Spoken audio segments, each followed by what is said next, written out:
Hi guys, Prime here. I was going to get ready to make a video about Horus and Set, or separate videos, Horus and Set, lore, mythology, you know, the usual stuff that I do on the channel. And then I was thinking, well, I've already talked about their story before in the saddest backstories of Egyptian mythology video, and a couple of other videos I've mentioned their story quite a bit. So you guys probably already know the story of those characters. You can go ahead and watch those videos. Maybe I'll link them in a card somewhere, but yeah. So instead, what we're going to do for this video is we're going to highlight one of the stories of Horus and Set and their conflict, because there are many stories that we can talk about, many variations and all of those things, and we'll mention some of the variations as we go here, and then we will talk about who really deserved the throne after the events of the story, or, you know, who made the best moves to get the throne.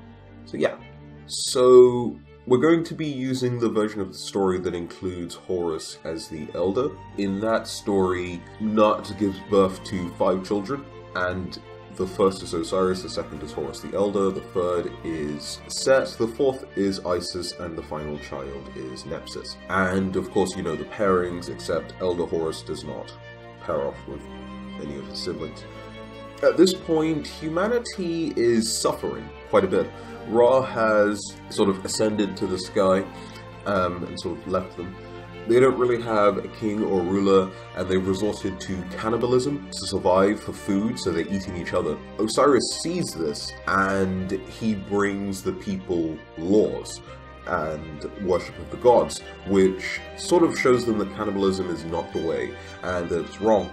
And then Isis brings about barley and wheat, and Osiris shows the people agriculture and how to cultivate the land, farm the land, so that they can make food and eat. And he also shows them how to make beer and a bunch of other essential things that they need. Beer, of course, being better than wine because it's less rough on the land, for instance. Osiris teaches and shows the people all of these things, and because of that, he's considered this benevolent king. He wants to spread all of his teachings and loving goodness across the world, so he decides to travel the world, or travel the lands, and teach people all of these good things that he's shown the people of Egypt. And in his stead as ruler, he leaves his wife Isis to take care of things. So whilst he's traveling the world, his brother Set isn't particularly happy with all the fame that Osiris is receiving. He becomes very jealous, or just unhappy with his own position. So what he does is he gathers 72 followers and hatches a plan which involves this box, this beautifully crafted box that's golden and looks like it could be fit for a king. When Osiris returns, the people rejoice. They are very happy, there's celebrations and parties, festivals, all of that sort of thing. During one of these festivals, Set has his followers party with the king and act, you know, flattery and all of that, and they sort of celebrate with the king. And then as the king's either getting tired, or drunk, or losing some of his senses, Set decides to reveal this lovely, beautiful box, and says that to whoever can fit inside of the box, it will be theirs to keep, their property. So a bunch of the guests try, or all of the guests try, and depending on the version of the story, Osiris is either lost or it just comes to be Osiris' turn. And when Osiris gets his turn, he fits in the box perfectly. And so he proclaims, "So it's my box, I win it then." And then Set sort of takes advantage of this, shuts the box's lid shut, and then uses molten lead, with some of his followers' help of course, to seal Osiris in this coffin's box, and he sends it down the Nile, into the Nile, so it's just away from Set's thoughts and cares, and as far as he's concerned, Osiris is dealt with. Now, you might consider this to be a great crime in the eyes of the gods, in the eyes of the people who would have loved Osiris at this point, and doing something so overtly cruel and evil would have been foolish, especially because Isis finds out about this, and Isis is no pushover. But the thing is, Set had the favor of Ra, and he had the favor of Ra because his strength was very useful in keeping the Apep, the great chaos serpent, at bay, and because of that he had the favor of the gods, and because he had the favor of the gods, and I'm also assuming because he was a god himself, he was fairly untouchable by the other gods, because Ra wanted his skills and found him to be very useful. So that's why none of the gods really intervene when Set's doing all of these things. So eventually Isis realizes that something's up, something's not right, Osiris is missing, and she starts a journey to discover what happens to him. Osiris's body ends up washing up under a tree, and a tree sort of grows around his coffin, and a certain king, a certain ruler, finds this tree and decides he really likes it. There's something special about it. So he sort of claims the tree as his own sort of thing. And whilst that's happening, Set, of course, becomes the ruler of Egypt. And whilst Osiris's reign was a bit of a golden age, a beautiful time, a lovely time to be alive, Set's time is a time of lawlessness, of savagery and chaos. It's not considered to be as bright of a place as what Osiris made it. And you'd probably be thinking something along the lines of, couldn't the people revolt necessarily or try to overthrow Set? But I suppose, again, not. Of course, he has sort of the ultimate trump card, besides the fact that he's a god, and that becomes relevant in the story in a bit, but the fact that these characters are gods, but also because he has the favor of Ra, he's pretty much protected and could more or less literally, it seems, do whatever he wanted. Eventually, Isis follows some clues and eventually discovers what happens to Osiris. So he goes to the monarch or the king that has Osiris essentially in his possession, and he goes to their children, one of their children, and offers to make that child a god. And during the process of making the child a god, it's something that's quite disturbing to the child's mother. It's either a process of burning away their mortality or drowning away their mortality. So the mother is seeing part of this process, and she thinks that this crazy woman is trying to kill her child. Not the case. So the mother interrupts Isis and prevents her from finishing, and Isis reveals herself as a goddess. So want to know what they can do to make up for this, because they sort of offended Isis, and Isis just asks for the contents of the tree. And then the couple realizes that this is the best possession that they ever owned, this tree, because it contained the body of a god. So Isis sort of recovers the body and wants to restore it in some way so that she can bear a child. Or, in some variations of the story, it's that whilst she's searching for the body, she ends up having a child. Now, either way, at this point, Set realizes that Isis is in possession of Osiris' body, and so he splits up all the pieces of Osiris' body and scatters it across the desert, or scatters them, rather, across the desert. And his reproductive part is consumed by a fish or is just unable to be recovered by Isis. But Isis also begins another journey of recovering all of these parts and sort of restoring them. And in some versions of the story, different parts end up in different cities of Egypt. And so what ends up happening is that city is sort of blessed in a way for having a part of Osiris. So, no joke, the parts of Osiris, they're the parts of a god.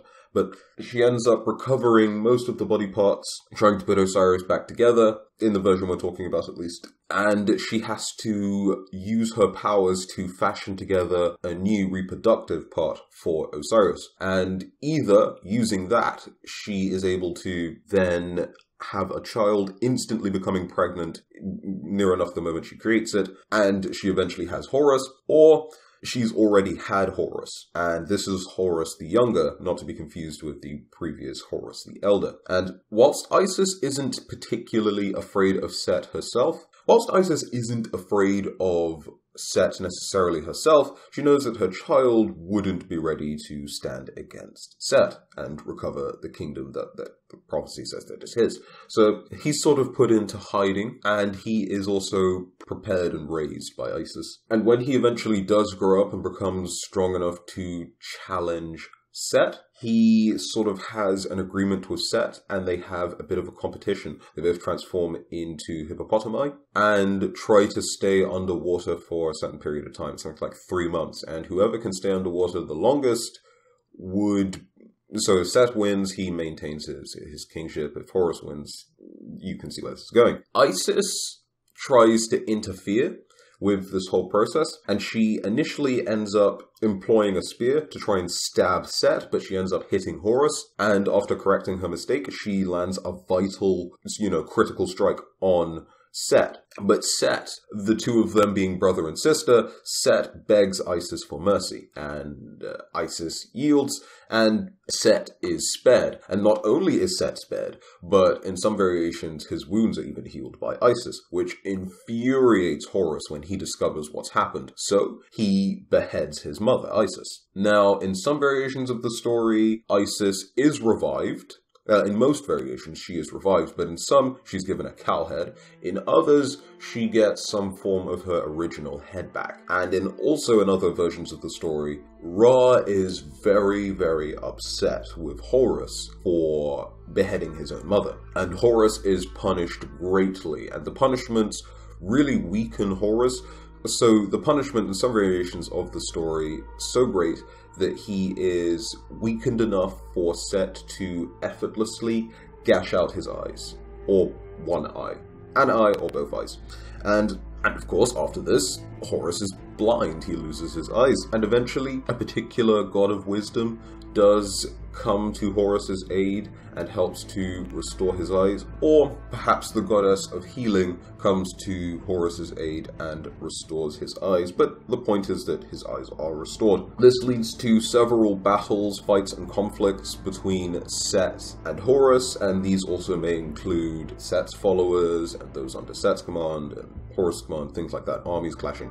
You get the idea. And so this conflict generally ends by Set losing either a battle, or he is outwitted by either Isis or Horus, and perhaps this outsmarting is done with the aid of the god of wisdom, Thoth. So in this version, Horus is invited to a certain garden of Set, and in that place, Set decides to try and sexually take advantage of Horus. Now, of course, there are versions of the story in which Set tries to do this whilst Horus is a child, but specifically in this version, he does it while Horus is an adult, and he fails to do so. His seed is caught in the hand of Horus, and Horus is protected from Set's influence. If Set had... that would have ended the conflict, by the way, symbolically in the people's... it would have ended the conflict there if Horus was sort of defeated in that way. And so what happens instead is that with the help of Isis, Horus plants his seed on throughout the garden,